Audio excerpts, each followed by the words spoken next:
Hey everybody, it's Elvin Freitas, co-founder of the EdUp Experience. And hopefully you know by now that we have started our subscription-based model where we have original content, bonus content, get invites to special events.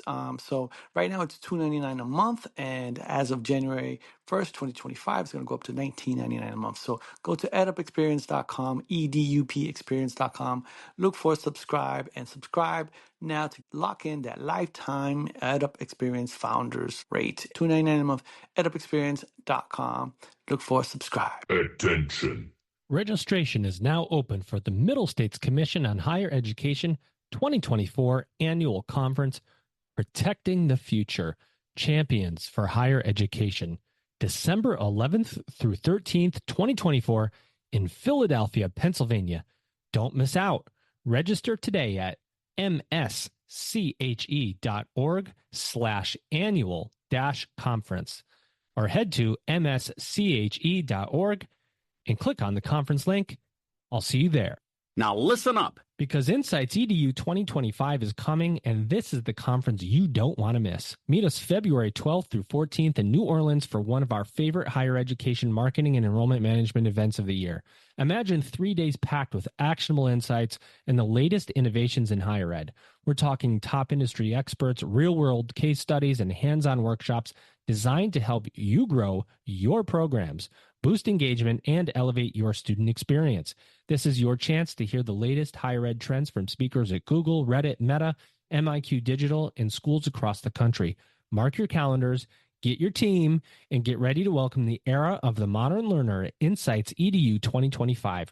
Register now at insightsedu.com and secure your spot. We'll see you there. Welcome back, everybody. It's your time to EdUp on the EdUp Experience podcast, where we make education your business. This is Dr. Joe Salustio back with you on another episode. And I was just joking with my guest that I dropped the doctor first chance I get. And you can just call me Joe, as you know, the audience, because I see many of you and you yell from across the room, "Hey, Joe." So, you know, the doctor thing doesn't matter.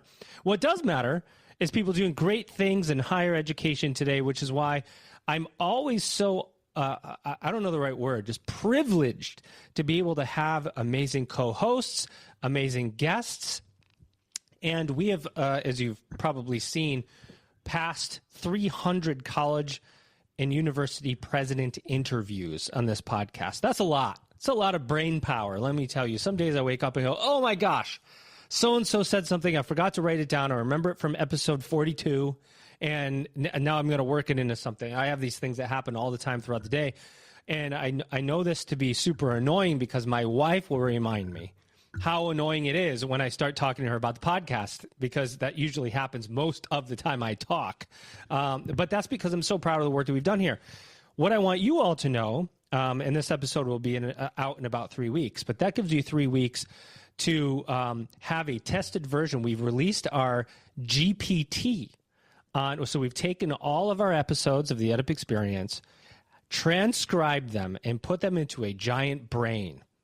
And so now anyone could take, not anyone, only our subscribers. So there's the hook, right? If you subscribe to the podcast for $2.99, then you can get access to the GPT, which we are now testing, which means you could say, what have college presidents said about X, Y, and Z, about competency-based education, about physical locations, about building buildings? And it's going to give you, amazingly, that information and the podcast episodes of the people that said those things that you can go back and listen. So anyway, we're pretty proud of that too.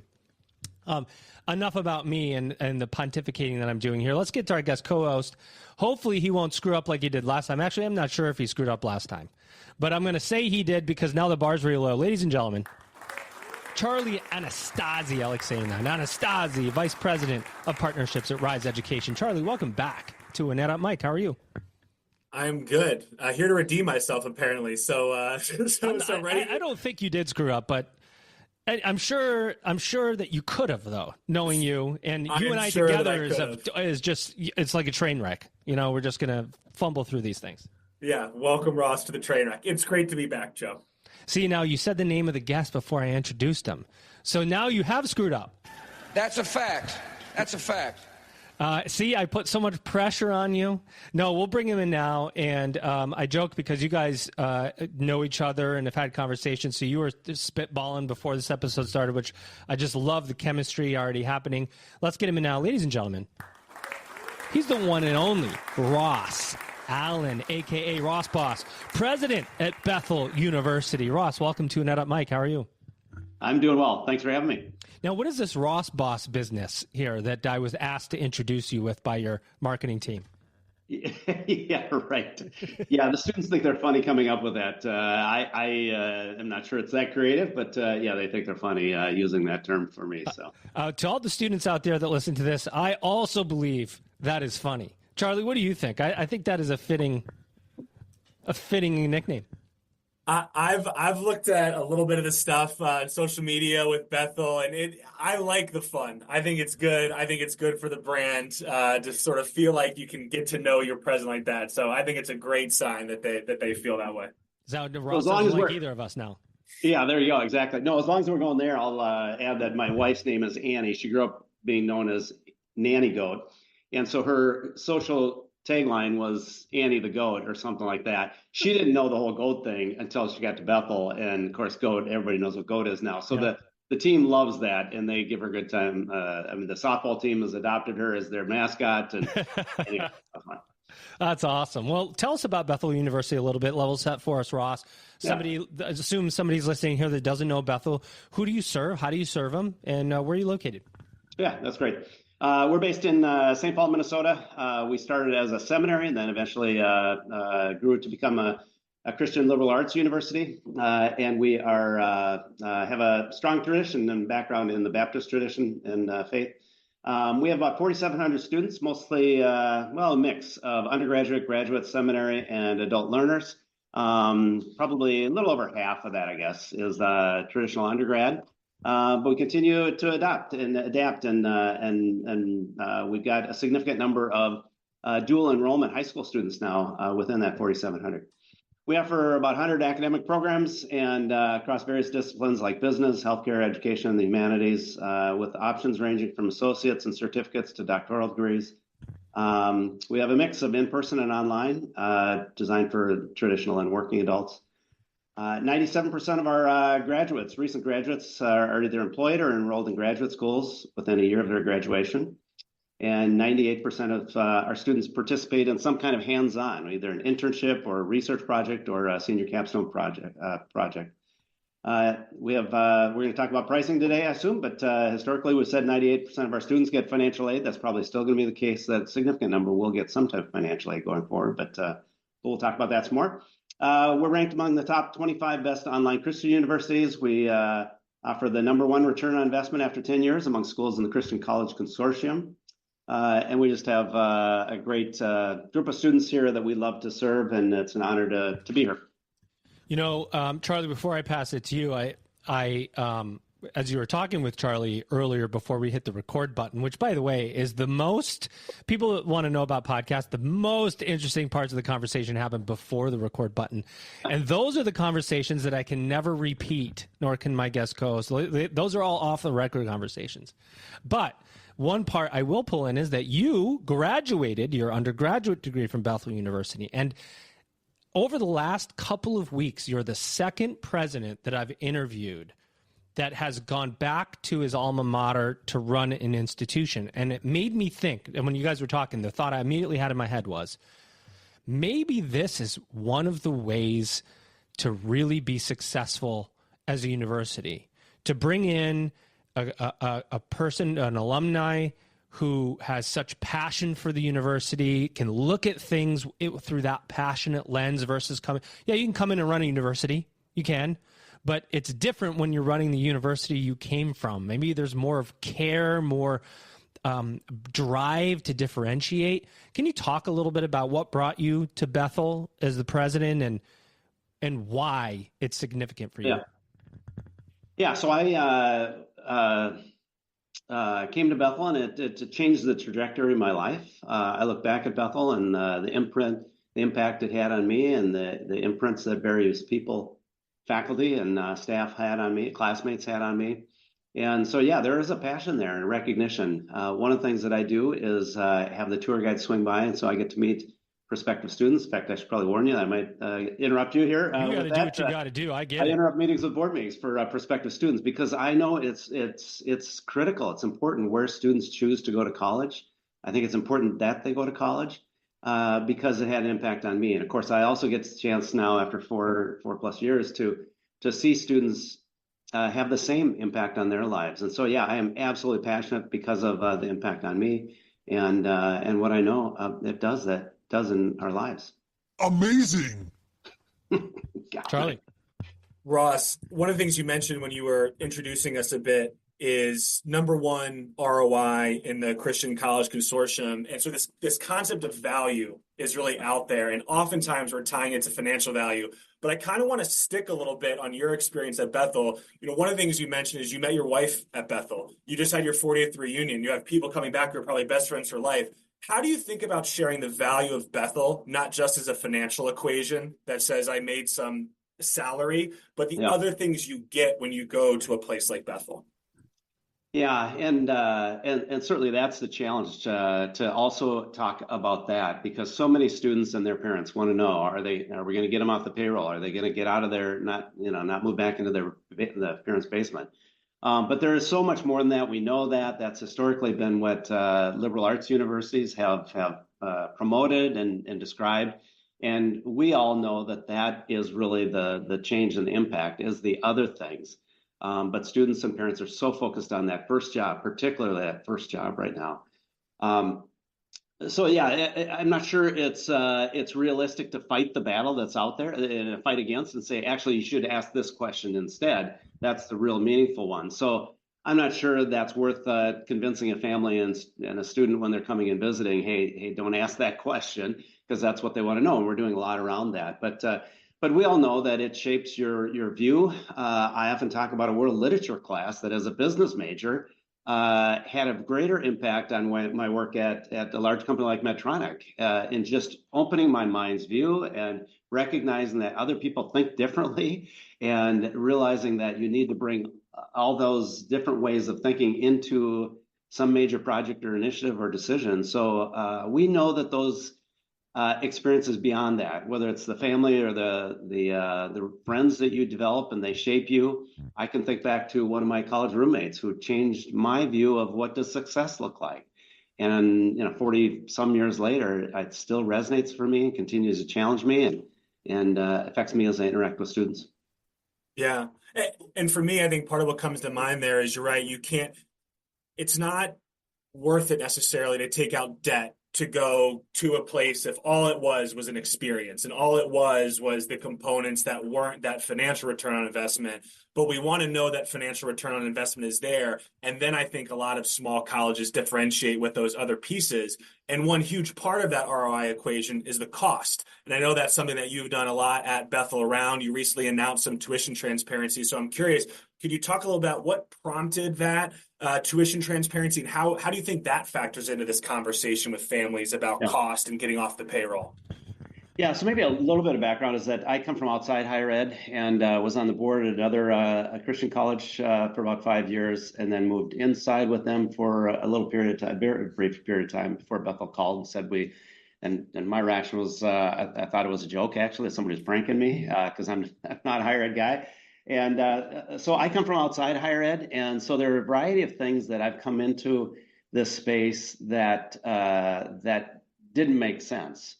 Some of those I realize are just the way it is. You don't call faculty employees. You don't call administration managers. But this price is one that it baffled me, and so we set about looking at that.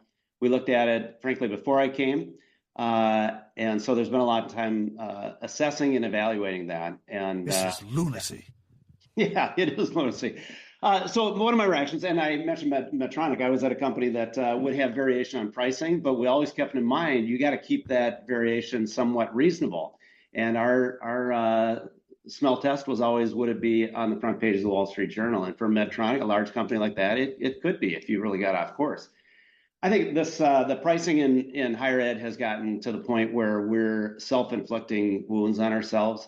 The question of value when you have a $50,000 sticker price, and yet the reality is, you probably talked about it. It was reported in May that the average discount is 56%, which is about 125 gross up.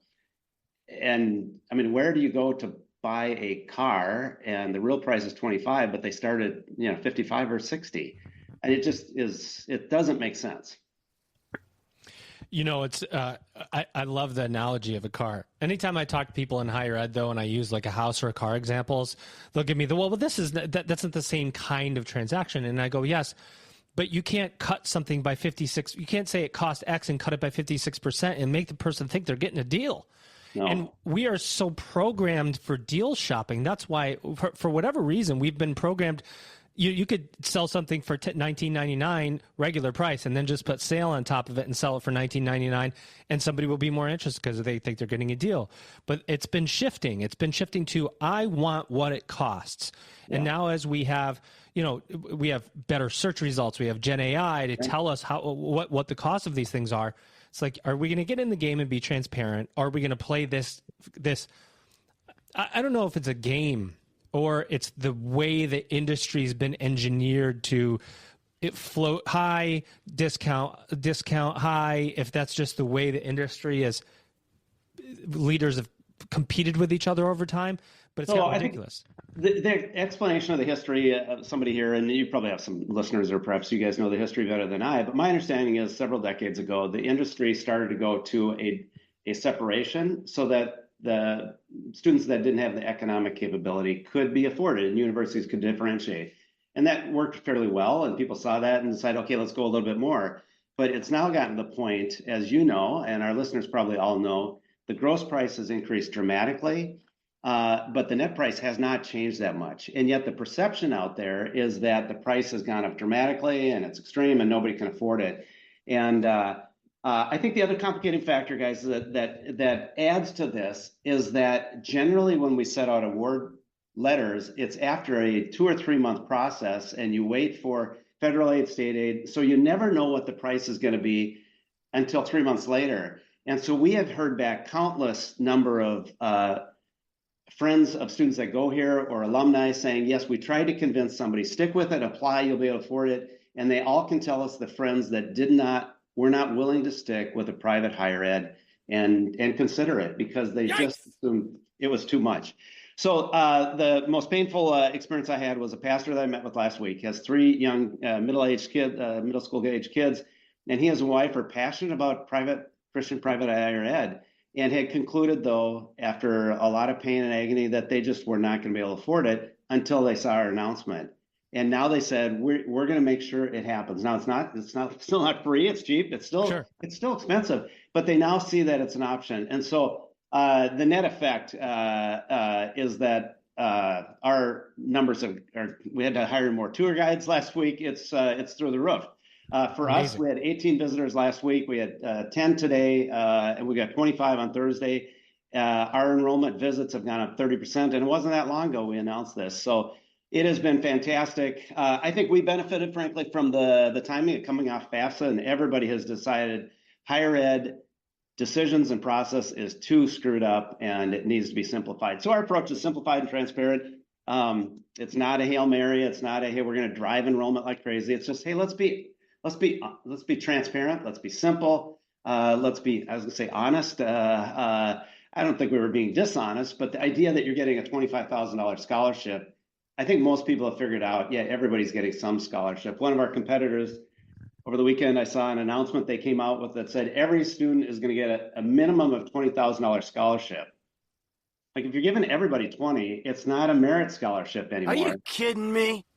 Yeah, it's crazy. So anyway, we hope to improve it, and we've got great feedback. Charlie, just 1 second, and I'll hand it over, but I want to just double down on that point because you said it.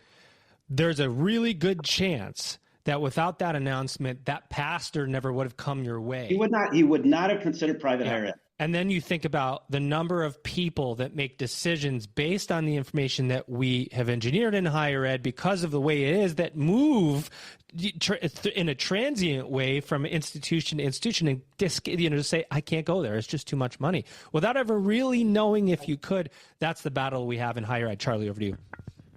Yeah, maybe a comment before moving to a question that I love to ask Ross is, I think What I've seen in some of the literature in the news recently is it feels like some people are starting to maybe say, oh, tuition resets or tuition transparency, it doesn't always get you what you want. But I think if you start with just the belief that it is just this transparency element, and then yes, it's going to depend on what you do with that. And it is going to be the quality of your education and other things. What are you going to do with those tour visits? Are they going to be enriched by the people that they're going around with? It's not a panacea. It's not going to drive enrollment to numbers you've never seen before, but to sort of go back to those core principles and to say, like, this aligns with kind of who we are. I think it makes a ton of sense. And so I'm curious, Ross, you're talking to another president. He or she is weighing this option of this, and they're having someone tell them, oh, there's the luxury factor, that Chivas Regal effect, where you're gonna ruin the brand. And oh, by the way, I've got some examples of colleges where it didn't work. What would you say to them if they're wrestling with this decision? Yeah, so we had a lot of debate. Bethel's been looking at this for 9 years, as I understand it, and it's gone back and forth. There were times in our past that we looked at it as the Hail Mary, the solution. And frankly, we as many private, smaller, mid-sized schools had struggled financially, and we were. And so this was seen as the solution. My reaction is, you're going to lose some because of the Chivas Regal effect, the idea that, oh, you're not 50,000. You're not giving me a 20,000. You don't value me as much because you're not giving me 25,000. I'm getting 25 from somebody on the street, even though our price may have been lower, and who knows. But so we have debates about that, but we spent a lot of time analyzing and assessing it. We did analyze those 100 or so. We looked at the data, and frankly, it's mixed, 50-50. There are some great examples out there. There are some that are not. And we talked to an economist, a former president, who I bumped into at one of these conferences, and evidently she's consulted with many of the higher ed schools that have considered this path, and asked about, okay, what about this mixed bag? And the reaction was that those that did not succeed were frankly schools that they did this as a Hail Mary. They should have shut down. They were not going to succeed anyway, and this was seen as a solution to that. That was not our approach. Our approach was, we want to be transparent and honest. Frankly, I go back to our founder who, way back when, 153 years ago, the very first student struggled. It was tough time economically, and he said, I don't have the money. And the founder said, come as you are, God will provide. Now, we can't do that for every student, but we did say, we're who we are, and let's be honest and transparent. Let's be clear about it. We realize that there may be some we lose, but hopefully we'll gain. Our hope is that those that would not have considered any higher ed, private higher ed, would at least see that they have a path here. I love that, and in case we're thinking of the same person, I need to shout out Lucy Lipovsky in case you're thinking about this. Yes, Lucy is fantastic. Lucy's fantastic, yeah. And she and to your point, I think she does an amazing job of reading through that it's not a one size fits all approach, and it's not a Hail Mary. So I just think it's awesome what you're doing there. The other thing I'd say, Charlie, is we've got Bethel has some great analytical capability. We do some work for a consortium and do some annual surveys that have been well received and been presented at various conferences. So we've got a lot of analytical capability, and so we've did that work before going to Lucy, and then Lucy was great about just giving us counsel and advice. Frankly, without a lot of work because the work had been done internally. One of the big challenges is how you do this without having a huge cost. And so the team did some careful thought in how do you do that so you don't have this huge effect of the current existing returning students. And so you got to be creative about that. And we came up with some approaches and methodology, and Lucy validated that. So yeah, there's some expertise on how you do this. But I would, if somebody came and asked me, and I've had presidents reach out, and we're seeing tremendous benefit from it. Tell them like it is. Of course, one of the best ways to offset, right? Because one of the concerns in any kind of tuition transparency change is, well, what if all the current students come back and they say, well, wait a minute, but well, first of all, you have to go to, well, this is the catalog you're under, and that was the tuition at the time. But you push a date in the future, and you say, as of this date, this is what the tuition will be for all your classes that you have left at whatever rate. And you will then see usually a lift in your enrollment to offset any loss in revenue that you have, at least initially to offset. And then what happens going forward is really up to positioning and marketing and all those kind of things. So, I mean, I think that's really just good business. Yeah, I think that there's various techniques in how you treat your existing students, and our team went all out to make sure there was a good communication plan with them, Yep. and to make it very clear that no one was going to be harmed, that everyone would get the new tuition rate, and so everyone, including incoming students, get the new tuition rate. There were just a handful of students that got a benefit from that because we reduced it to the point we got to everybody. And then one of the things we did is the day of the announcement, we sent an announcement out to current students saying no one's going to be harmed. Everyone is going to have at or below the price that they've had in the past. And then we also had a award letter basically for every returning student. And as long as they could go down to the bottom and see, okay, it's the same as it was, they were done. They didn't need to dig into it that, hey, your scholarship went down and the gross price went out. They want to know what's my net. Fine, I'm done. And then they would go on to talk to me as I roamed the halls and the lounges and asking them about it. Then they would say, I'm so glad, and I know, and then they would start rattling off people that this would have been a benefit from when they were considering Bethel. So yeah, and then for incoming students, we do have a merit scholarship, academic scholarship that brings that tuition down depending on their GPA. And so yeah, those students would benefit more than the returning students. We have alumni that are asking for discounts, and often they don't realize it's a gross and net, and they just joke because they saw the headline. But yeah, it's as one president said, I assume you did this not without a small bit of trepidation, but good for you, and I hope it plays out really well. And we are seeing it as. Well, that's what you tell students. You just made the list. So that's a good thing. In fact, I've been through two of those myself in my time in higher ed. Always an adventure, and it's a good thing. It's always a good thing to be transparent with students. One of the things that you mentioned too is you have associate degrees. I thought I heard you say associate degree all the way up to doctoral, which is fairly rare. It's not completely rare, but it's more rare than not that an institution that offers bachelor's, master's, doctoral goes and gets the associate pipeline as well. Can you talk a little bit about that strategy? Mark your calendars now for February 12th through 14th, because this is where we welcome the era of the modern learner and the most anticipated higher education marketing and enrollment management conference of the year. Epic. We're headed to New Orleans for Insights EDU 2025. This year's event is packed with speakers from companies like Google, Meta, Reddit, and MIQ Digital, and schools across the country. Ready to learn how AI is transforming the marketing landscape and how to adapt your programs to the preferences and demands of the modern learner?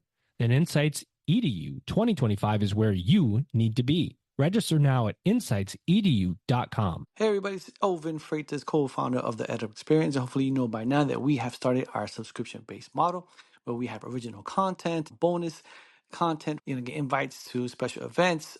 So right now it's $2.99 a month, and as of January 1st, 2025, it's going to go up to $19.99 a month. So go to edupexperience.com, edupexperience.com, look for subscribe now to lock in that lifetime EdUp Experience founders rate. $2.99 a month, edupexperience.com, look for subscribe. Attention. Registration is now open for the Middle States Commission on Higher Education 2024 Annual Conference, Protecting the Future, Champions for Higher Education, December 11th through 13, 2024 in Philadelphia, Pennsylvania. Don't miss out. Register today at msche.org/annual-conference. We'll see you there. Oh, yeah, and I think it's, I'm not sure it's a strategy to drive into that. We're offering certificates, and that's probably more strategic. We have offered certificates, and that's more of a legacy, and there are some students that helps them on their progression. But I think a lot of us in higher ed that are trying to be creative and see what the student needs are recognizing that for some students, a stacking type of methodology and approach works. We continue to try to evaluate and see what is out there and what is working, what is helpful. We continue to lean in working with employers and organizations that are looking for our students and see what would be helpful for them. So yeah, we've tried a variety of things, and we'll continue to watch that. As a business person, we want to do that thoughtfully and intelligently and not just add things. We need to, in higher ed, I think, continue to be really disciplined about what we're offering and make sure there's value. Epic. I want to know what your assessment tools are, because I've been trying to assess Charlie as a guest co-host. Yeah, good luck with that. Every tool I have, it fails. It won't tell me good or bad. It just, it's like, No, Charlie, I'm just messing with you. Yeah, indeterminate. Well, here's something that I was curious to ask you, Ross, as we were coming on, because you already gave us a great example of something from the Medtronic experience, from those decades in private industry that you ported over to your university leadership. And universities are often told they need to act more like businesses. But I'm curious, given your long tenure in private industry, if you were to go back to private industry, are there things that you would take from higher ed back over? Are there pieces where you actually said, no, actually, we do something really well here that I think the rest of the world should pay attention to?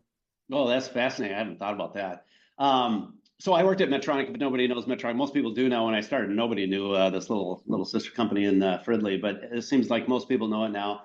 There's now about 100,000 employees and does a lot of great work. And probably most of us have a family member that has a Medtronic product or has been benefited from Medtronic. And Medtronic, because of that mission, has a deep care within their employee population. And there are people that are there because of that mission. Now they pay people really well. But I would say in higher ed, one of the things that has surprised me the most and continues to impress me is that people are here for the mission, for the student. And they are many of them are making significant family and economic sacrifices in order to live out the mission. And so I'm not sure if that's translatable, but that care about the mission. And Medtronic, again, was a very mission-oriented company. But I do wonder whether that could be elevated, I guess, now that you ask, and just off the cuff. It's hard to imagine that because it was so mission-oriented.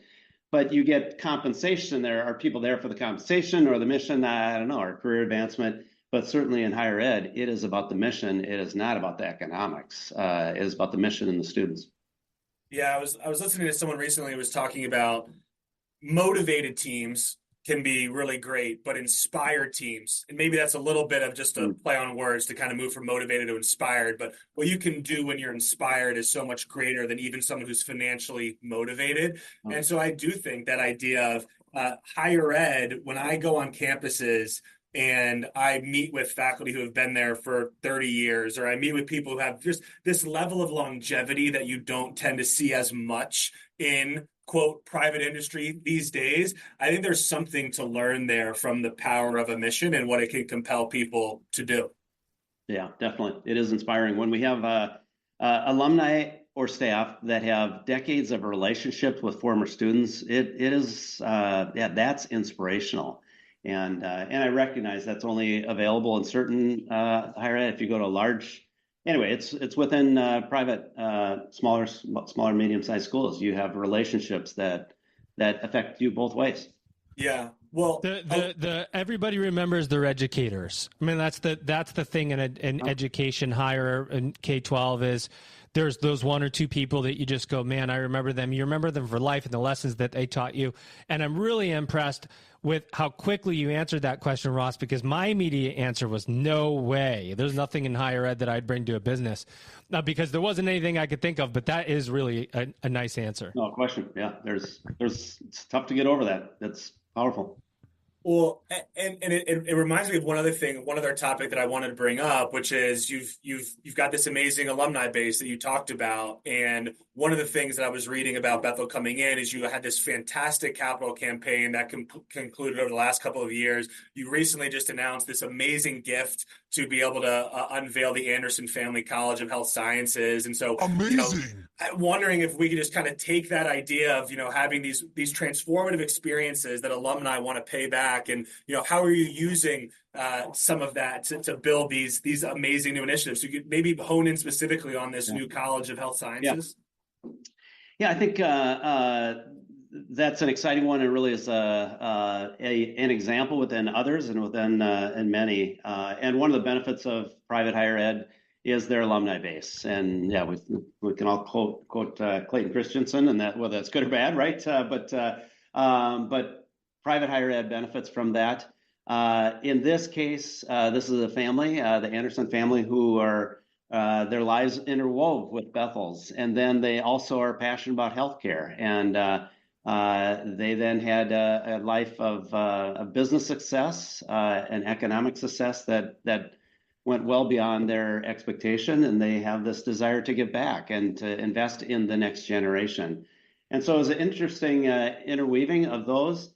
One of the things that I also think is that many of our high capacity donors are looking to invest. They look at it as an investment, not that they're just giving back, but they want to make sure that their gift is going to have an impact.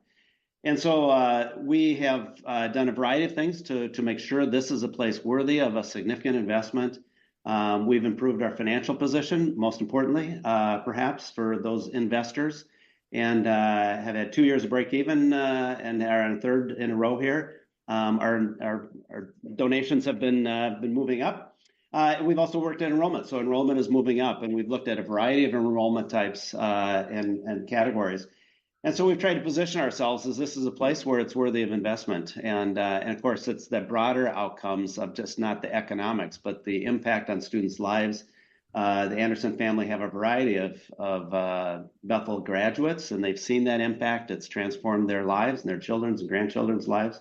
So yeah, we're excited to receive that and to invest that and to create opportunities for more students to get the benefit from that investment. I don't want to gloss over break evens, by the way. A couple years of break even. You know, I guess maybe in years past people go, oh, break even. But break even in the environment we've been living in higher ed is like really good. Super, super good, especially with FAFSA and everything. Congratulations. Yeah, thanks. Yeah, it took, as you all know, and frankly, from a business standpoint, I was a bit caught off guard when I saw the financials as a candidate. And I had known that Bethel was struggling as alumni, but not to the degree that it has, and didn't realize that much of higher ed has lived off endowments or selling things and has not spent what they, lived within their means and has not been able to. But that was my experience at Medtronic. I spent 20 of those 25 years at Medtronic in organizations that were in crisis, either a true turnaround or an acquisition integration. And doing 7 of those, there's a lot of parallels into the environment at higher ed. You got to make tough decisions. You got to make sure you know where you're headed, get very absolutely crystal clear about the mission, get the organization rallied around that, get them inspired and motivated, and then drive forward with ruthless vigor and execute along the way. Ruthless vigor. You should put a registered mark on that one. I like that. Yeah. How do you think, coming in, looking at this, for the fascinating part is really the coming in from business into higher ed. And I've talked to a lot of presidents that have done the same, and I have similar questions for them. But when you come in and you look at the financials right away, you see black and white numbers, understand that, got it, up or down, revenue, expense. That's a great first step. How do you think about programs coming in? 100 products. Got 100 products. Some have low demand, some have high demand. Maybe everybody thinks the program that they're involved in is high demand, and so you wonder, what is the viability of a program? Is it students in a program? Is it a mission-based program? Is it an enrollment-based program? How did you think about, or how do you think about number of programs relative to the university? Yeah, I think, first you mentioned mission. You've got to be clear about what your mission is and what you're driving for. And so our Bible and theology in our seminary is core to who we are. And so my view is we're going to maintain those. That's core to our mission, right. And it's kind of the foundation and the core of what we do. And then, frankly, there is, there's math to it. And we've got a provost who came in and put a lot of rigor. She's a microbiologist by training, and so she's a scientist. And frankly, it had surprised me prior to coming to Bethel that higher ed did not use as much rigor around that, or perhaps hoped for enrollment to turn around. And it's fuzzy math. Yeah, and there's a lot of math going on that, frankly, wasn't used as aggressively. And so looking at each of your programs and each of your portfolio and assessing the missional fit, the value, and the student interest. And so my predecessor had been making some reductions. The challenge, as those of us know of organization and business, is when you're declining, it is awfully hard to catch up with that and then to turn it around. And so you need to, and we're in the position now that we're investing in things. And it's tough to catch up with that, cut enough so you can invest in those things that are growing. But we have had a variety of programs that we've invested in that are now driving growth, and then have made those tough decisions. And I could name some that it just kills me. It breaks my heart that English as a second language is one that I just cringe that we are not able to entice students into it and choose it. And so that was one of the programs we cut several years ago. And I wish we didn't. I wish we didn't have to. But if students aren't going to take it and we can't economically, sustain it, then you have to make those hard decisions. And I heard a president maybe a year ago in a group that we're part of that said they kind of stood in front of the faculty and everybody said, I will not reduce X or Y. And my reaction is, you have to make, as the leader, you have to be willing to make the decisions that are hard to sustain the organization. And as much as we may not like to do that, Senator Langford spoke to a group of us, I don't know, maybe a year ago and said leadership is about making the difficult decisions that nobody's willing to make. And I don't know if I agree with that. That's everything about leadership, but certainly making hard decisions is part of leadership. And in order to sustain the core, sometimes you got to make hard decisions as much as you may not want to. So yeah, it's tough, but driving that ahead, and that gives you then room, and we're able to invest, as I said, and that's when it gets exciting. That's when it's fun, as you can invest in programs that are going to grow. And for us right now, we're saying it's healthcare. Healthcare is huge in demand, and I'm sure you two hear it at every conference, and everybody's investing in healthcare. It's a need. It is a high demand. There's a lot of great opportunities. In our community in the Twin Cities, in Minnesota, we're a medical organization. We've got Mayo, we've got Medtronic, we've got a ton of great organizations that are doing a lot of good for healthcare and for people. And it's great when we can come alongside them and help them serve their community. Everyone knows that, Ross, but being able to clear up the resources to do it is the challenge. So there isn't anybody I talk to that doesn't want to invest in medical programs. But to your point, knowing you want to do that and actually doing it amidst enrollment decline in most cases is the big challenge, to your point. You can't cut your way to prosperity, and you can't invest if you don't have the resources. Exactly. Everybody always wants to cut marketing as the first thing. And you go, but the only way to turn this around is to market. It is the conundrum that institutions are facing right now. Yeah, I think one of the things that and I have been careful, as I said, it was at another university briefly, Azusa Pacific in Southern California, and a great organization in a lot of ways. The struggle recently, as many colleges have. I learned the things you do and don't do, and it was helpful to get that foundation and grounding. But one of the things that I saw there, and I've seen from some other universities that I think is a best in class or leading edge practice, is to create an entrepreneurial spirit. And we had a team that was working on academic innovation, which I joke is an oxymoron because we want to ground, we want to be grounded in what is really good. And there's a lot of things about our historical way of helping people learn and educate that are really good. But we also can be entrepreneurial and innovative. And I'm convinced we can be. I was at one of these presidential CIC last January, and there was an innovation session. They talked about repricing. They talked about partnerships, and there was another one on a different type of partnership, and I forget what the other one was. And as we got done, somebody said, "Is this really innovation? Or is this table stakes? Shouldn't we all be doing this stuff? That it's not that innovative." But one of the things that I think would be and is innovative is when I see universities that are entrepreneurial. And so what we're doing is restructuring from a traditional undergrad, 4 different schools being traditional undergrad, continuing adult, graduate, and seminary. And we're flipping to a discipline-based. And so the health school of the Anderson Family College of Health Sciences is the first step in that. And so that's going to be there's a variety of demographic students in that. And we're going to bring that faculty together. We're going to hire a dean. We're just, after the announcement, the day after, we are recruiting for a dean to lead that. The number one criteria is an entrepreneurial spirit and a view of how do we then go work with employers, figure out how can we creatively help you solve your challenges. The other opportunity is bring our faculty together. And we've already seen the innovation, the creativity when we bring those faculty together from the undergrad to the grad. And we've done that across other disciplines as well. And it's been fun to see new and more expedient pathways being created for students. So it's an internal, shifting from an internal focus to an external from the community and employers, as well as to a student. How do we help students get through and sort out? So when students come in, sort out their pathway. So when students come into the Anderson Family College of Health Sciences, we're going to help them decide and evaluate which of those pathways they're excited about. As I meet with students as they come visit, often they say, I want to go into healthcare, but they don't know if that's pre-med or physical therapy or nursing. And so we'll help them assess that and evaluate that. In healthcare, you also need to know how to work across the healthcare system, and we'll help them with that. So yeah, we're excited about that, but the most important part, I think, is getting an entrepreneurial spirit that this dean will be really excited about creating new relationships and new collaborations with employers. I like that. Charlie.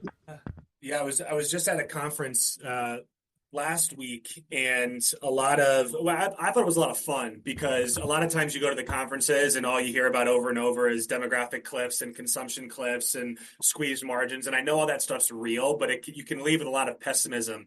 And here there was a lot of optimism in the room about great things that were going on. And one of the things that you said, Ross, that really comes to mind for me is one person on the panel that was sort of towards the end said, we've sort of been talking about the same things for a decade.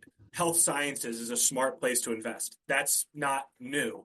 And so this person had the contention that if you were looking at variables of success over the last decade, just an institutional willingness to change would be one of the highest predictors of success, because we've known what the things are. It's just about how do you actually organize that change management. And it's not to minimize how hard that is. That was this person's point, is this is hard stuff to go through change management and to get an institution to adopt that type of a spirit. But you're right, a lot of the tactics aren't necessarily that innovative. Yeah. It's really how do you will your way to sort of preserve the tradition but move towards a new future. And so maybe one specific question that I'd ask you on health sciences, you mentioned working with industry, you mentioned your sort of background at Medtronic. What do you think's missing there? Like what can we do to pull employers more into the founding of a new college to make sure that their voice is at the table? Yeah, I think we've struggled to recognize that, yes, we're issuing degrees, but it's not just issuing degrees and issuing employees to organizations like Medtronic. There's got to be more than that, and yet it's hard for us to get out of that mindset. And so there are a few out there that are getting creative with employers to saying, if you're struggling to get nurses, what if we created this structure? And is there some creative mechanism that we can help you and you can help us? The fascinating challenge is it's tough to get clinical placements. We all know that. And so that's the biggest challenge in growing healthcare programs is getting clinical placements.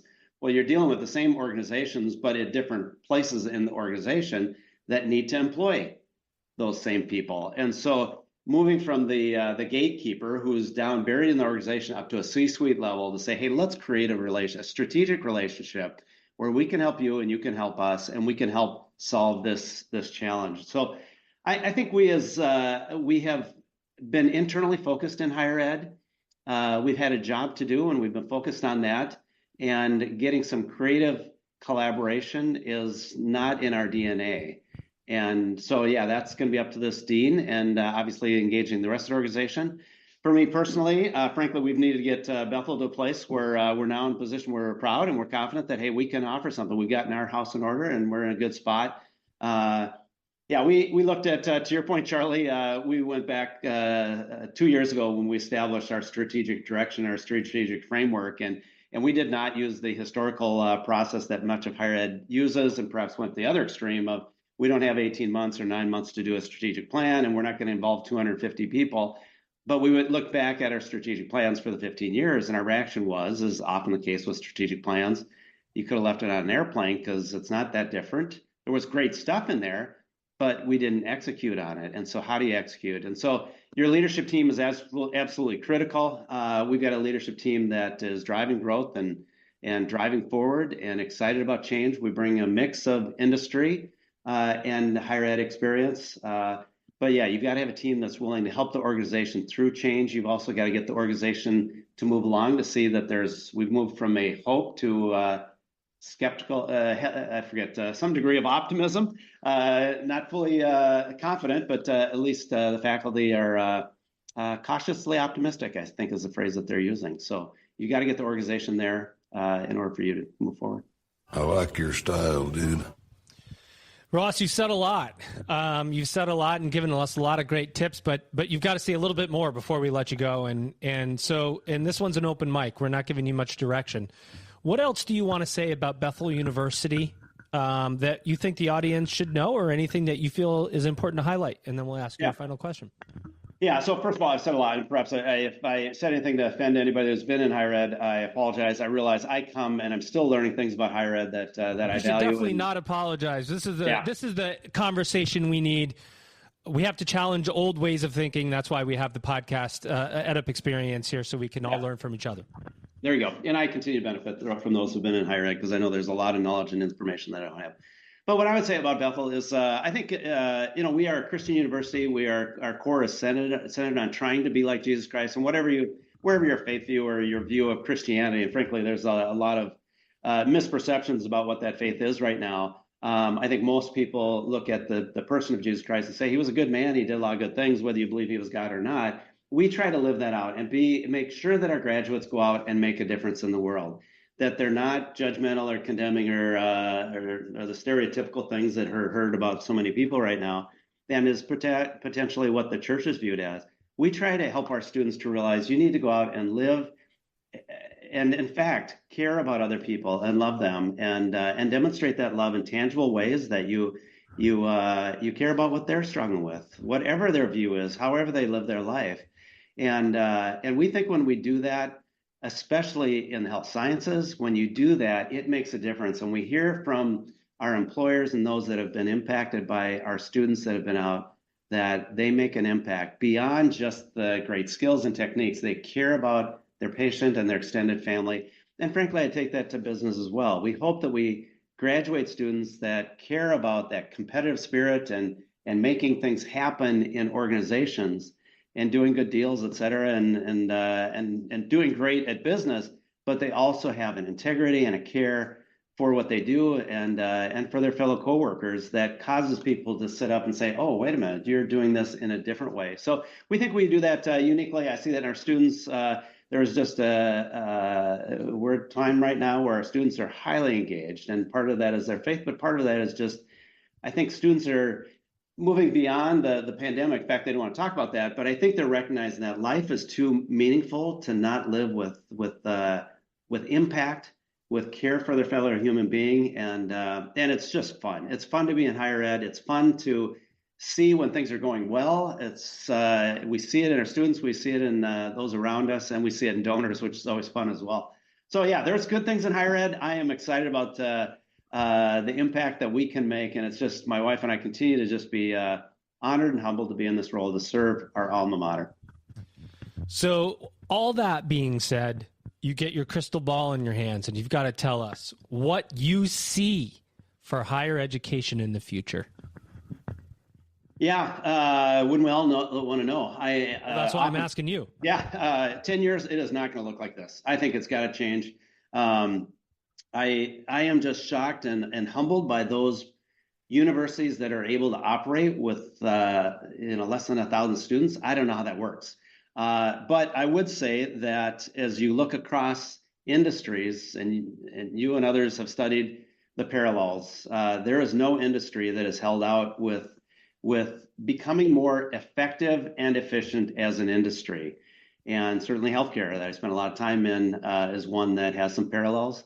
So when I go out 10 years, we have got to figure out how to collaborate. Obviously, there's the impact of the alma maters and the alum and the donation, and that's a real factor that brings a challenge. The accreditation is another factor in the state. But I think there is becoming more flexibility around that. What does that look like, and how can we work that? I don't know, but we've got to step into that. I also know that it's tough when you do these little partnerships. And at Medtronic, we would do joint ventures, we do a minority investment, we do a variety of kind of dabbling at the edges. And frankly, that doesn't work. So I don't know. Do I think it's going to merge and come together? It would be much more efficient and effective. But I think effective is the biggest part. As I think of a CFO who can just take in one position, who has the qualities and capabilities to run a 4,000 sized institution and one who can run a 10 or 20,000 sized institution. It's just a different level of capability and effectiveness. And so as I spent a significant part of my career at Medtronic acquiring these little companies that had developed great technologies, when you could bring them into a large organization that did things so exceptionally well, and I'm not saying that we don't do things exceptionally well, but would we benefit by partnering in a more collaborative way with other universities that are 4,000 or 5,000 size organization. I don't know. How could we do that? I don't know. But we need to lean into and figure out how can we more effectively serve our students and our communities. And I don't know. It's tough. We all wrestle with that, and there's no easy solution, or we'd all have done it already. So it's going to look different. It's got to look different, because I think with AI and all the various things that are going to come and provide the capability, it's going to come to the large organizations, and we that are smaller have got to figure out how we come together and get the benefit of scale and size, because it does have an effect on the effectiveness of our student experience. Well said. Something for us to noodle on. I know so many leaders out there doing that. Charlie, what did you think of this conversation, my friend? You get to see it and hear it firsthand.